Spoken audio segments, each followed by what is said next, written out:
यहाँ हमें एक सुस्त सा हाँफता हुआ टाइगर दिखा, मानो खेत जोत के आया हो।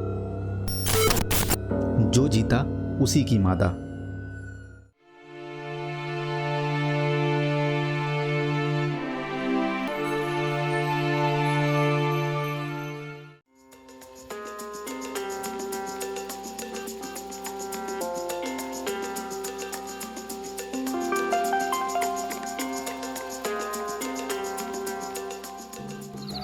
रणथंभौर के नाम से ही मन में थोड़ी भय की आशंका जागृत हो जाती है। उस समय से रणथंभौर नेशनल पार्क मन में एक अलग ही जगह बनाए हुए था। उम्मीद थी कि एक दिन इस प्राकृतिक सौंदर्य और उसके कलाकारों से रूबरू जरूर होगा। आज संयोग बना तो बस निकल पड़े लखनऊ से राजस्थान का एक जिला सवाई माधो सिंह की ओर अपने ही कार से। रास्ते में बारिश ने मानो मेरे स्वागत के साथ ये शुभ संकेत भी दिया कि इस सफर में कुछ दुर्लभ दृश्य से मन को शांति मिलने वाली है।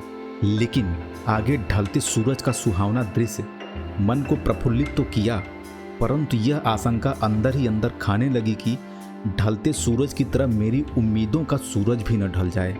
पर मैंने अपने इस नकारात्मक सोच को किनारे किया और आगे के मार्ग की ओर प्रस्थान कर दिया। रात के 9 घंटे के सफर के बाद मैं अपनी विश्राम स्थली पर पहुंचा और घोड़े की बिक्री के पश्चात गहरी निद्रा में चैन की सांस ली। अगले दिन दोपहर के 3 बजे अपने कैमरे को उठाया और चल दिया सफारी के लिए। होटल से 5 मिनट के सफर के पश्चात हम लोग पहुंच गए रणथंभौर पार्क के गेट नंबर 6 पर, जहां की हमारी बुकिंग थी। सफारी जीप आ गई सामने। बस फिर क्या था, जल्दी जल्दी में मैं जीप पर बैठा। मेरे साथ मेरा दोस्त भी था। इस साझेदारी वाली जीप में अपने साथ एक अंग्रेजन व उसके गाइड के साथ कुछ सदस्य और भी बैठे। मेरे दिमाग में कुछ और ही ख्याल चल रहे थे, लेकिन जैसे ही एंट्री किया मुझे उसके विपरीत अनुभव हुआ। यहाँ पर बड़े बड़े कंकड़ पत्थर भरे रास्ते, बबूल की कटीली झाड़ियाँ, ऊबड़ खाबड़ चट्टानों का दृश्य देखने को मिला। फिर मैंने सोचा, छोड़ो यार, जंगल की उस खूबसूरत कल्पना से बाहर निकलकर वर्तमान की नज़ारों में ही आनंद खोजने का प्रयास करते हैं। हम अपने ख्यालों की दुनिया से बाहर आए और आते ही हमें सबसे पहले देश का राष्ट्रीय पक्षी मोर दिख गया। अपने पंखों को फैलाए हुए मानो वो जंगल में हमारा स्वागत कर रहा हो। आंखें तो इन दृश्यों से मंत्रमुग्ध थी, पर दिमाग मेरा टाइगर पर अटका था। जंगल में आकर ये सब खूबसूरती तो देखनी थी मुझे, पर मेरा असल मकसद टाइगर को एकदम करीब से देखना था। बस इसी फिराक में हम वहाँ से आगे बढ़े।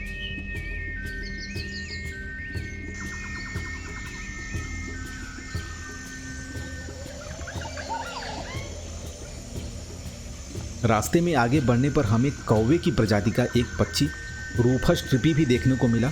गाइड ने इसके बारे में हमें बताया कि इस पक्षी को टाइगर का डेंटिस्ट भी कहा जाता है, क्योंकि ये इतना ढीठ किस्म का पक्षी है कि टाइगर के दांतों में फंसे मांस के टुकड़े को निकालकर खा लेता है। इससे इसका पेट भी भर जाता है और टाइगर के दांतों की सफाई भी हो जाती है।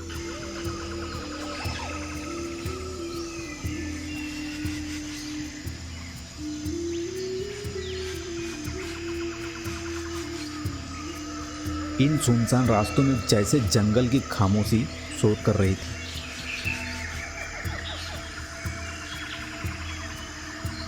बीच बीच में आती तमाम जानवरों की आवाज़ों से रोंगटे खड़े हो जा रहे थे।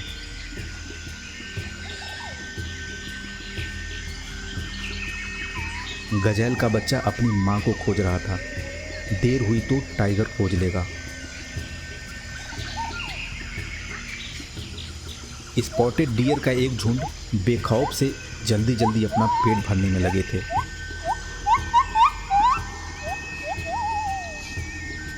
आगे बढ़ने के साथ साथ जंगल और भी घना और डरावना होता जा रहा था।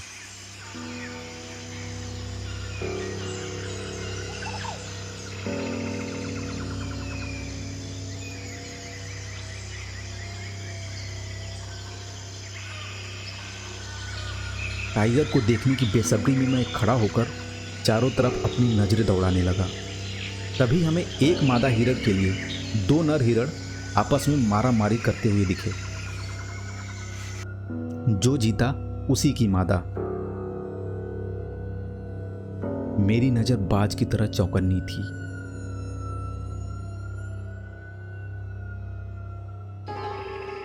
मैंने कहा, यहाँ हिरण बहुत हैं।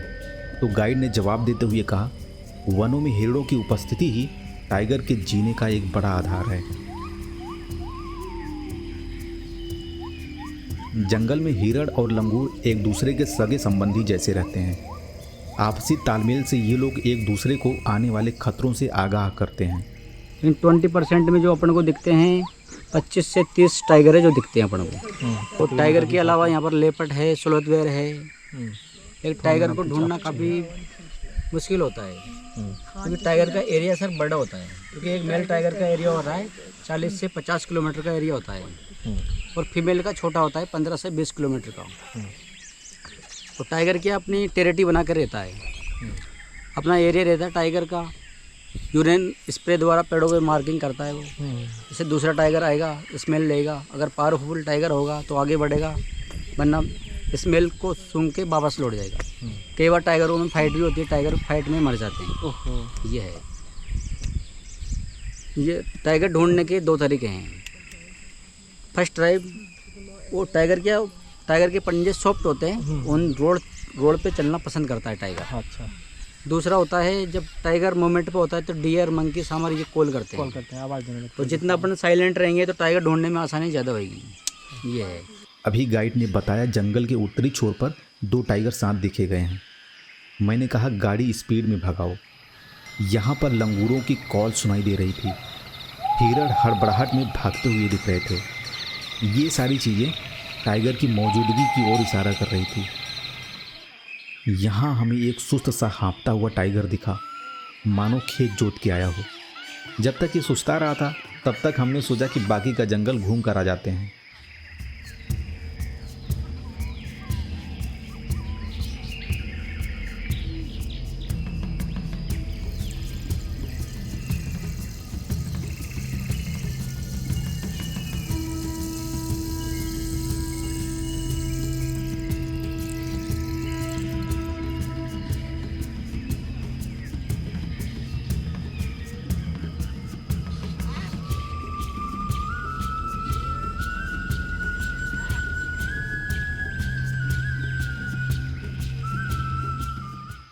यहाँ मोर अपने पंख फैलाकर मोरनी को रिझाने का प्रयास कर रहा है।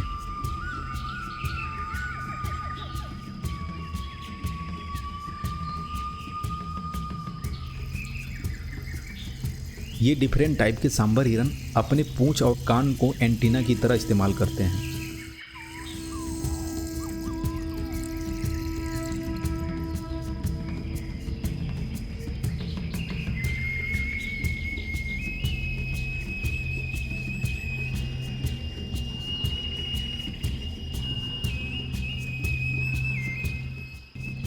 माँ के साए में बच्चा अपने आप को बेहद सुरक्षित महसूस करता है।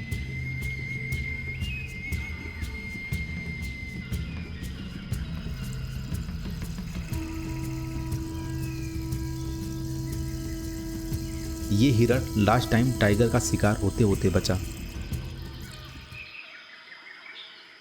पुनः वापस आकर देखा तो टाइगर अपनी जगह बदल चुका था, फिर भी हाँफे जा रहा था।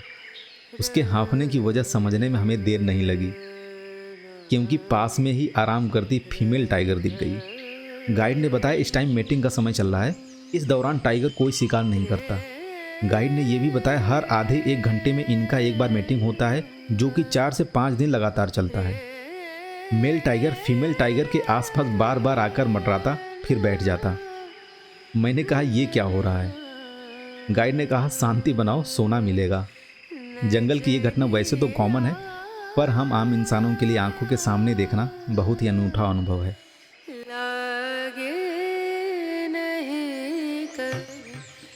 मीटिंग के पश्चात टाइगर आधे से 1 घंटे तक आराम करता है, अतः हम भी वहीं बैठे शांति से आराम कर रहे थे।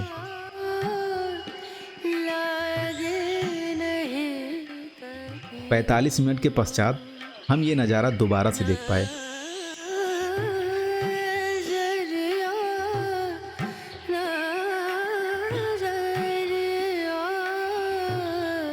यहाँ हमें गाइड ने बताया कि ये फीमेल टाइगर 3 महीने के पश्चात मैक्सिमम 5 से 6 बच्चों को जन्म दे सकती है।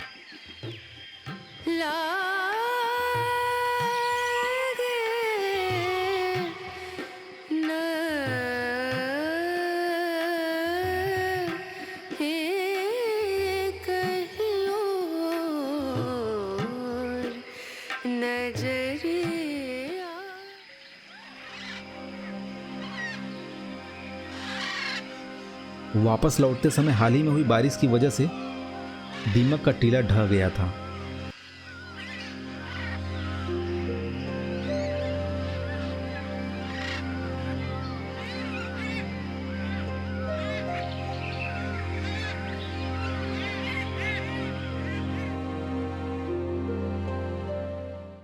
नीलगाय जंगल के अधिकांश पौधों को अपना भोजन बना लेती है।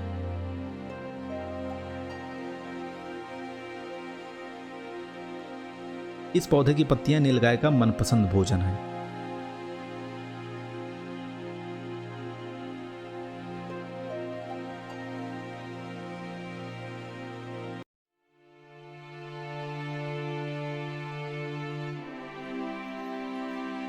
अंधेरा होते होते हिरणों का झुंड ऊंचे इलाकों में चला जाता है।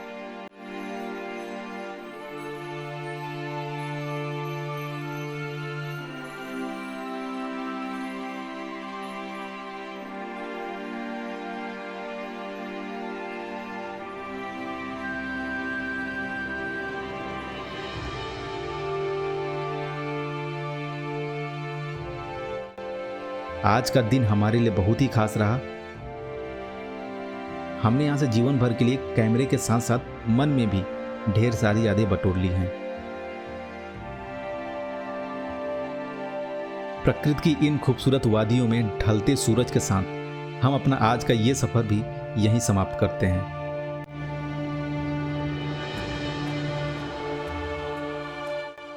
जल्द ही मिलेंगे प्रकृति की गोद में बसे नज़ारों के एक नए सफर पर।